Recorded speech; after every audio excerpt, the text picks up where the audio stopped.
ഇന്ത്യയിൽ ഏറ്റവും കൂടുതൽ ദൂരം സഞ്ചരിക്കുന്ന ട്രെയിനുകളിൽ മൂന്നാം സ്ഥാനത്താണ് ഹിമസാഗർ എക്സ്പ്രസ്. കന്യാകുമാരിയിൽ നിന്ന് തുടങ്ങി 3788 കിലോമീറ്റർ ദൂരം 69 മണിക്കൂർ കൊണ്ട് സഞ്ചരിച്ച് ഇത് ജമ്മു കാശ്മീരിലെ ശ്രീ മാതാ വൈഷ്ണോ ദേവി കത്രയിൽ എത്തിച്ചേരും.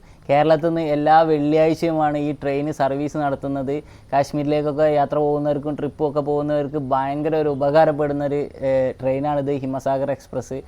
ഇപ്പോൾ ഭീകരാക്രമണത്തിന് ശേഷം ജമ്മു കാശ്മീരിലേക്കുള്ള ടൂറിസ്റ്റുകളുടെ എണ്ണം ഭയങ്കരമായിട്ട് കുറഞ്ഞിട്ടുണ്ട്. എന്നാലും നമുക്ക് കാശ്മീർ ഒരു പഴയ കാശ്മീർ ആവുമെന്ന് നമുക്ക് പ്രതീക്ഷിക്കാം. കേരളത്തിൽ തിരുവനന്തപുരം, കൊല്ലം, ചെങ്ങന്നൂർ, കോട്ടയം, എറണാകുളം ടൗണ്, ആലുവ, തൃശ്ശൂർ, പാലക്കാട് സ്റ്റേഷനുകളിലാണ് ഈ ട്രെയിനിന് സ്റ്റോപ്പ് ഉള്ളത്.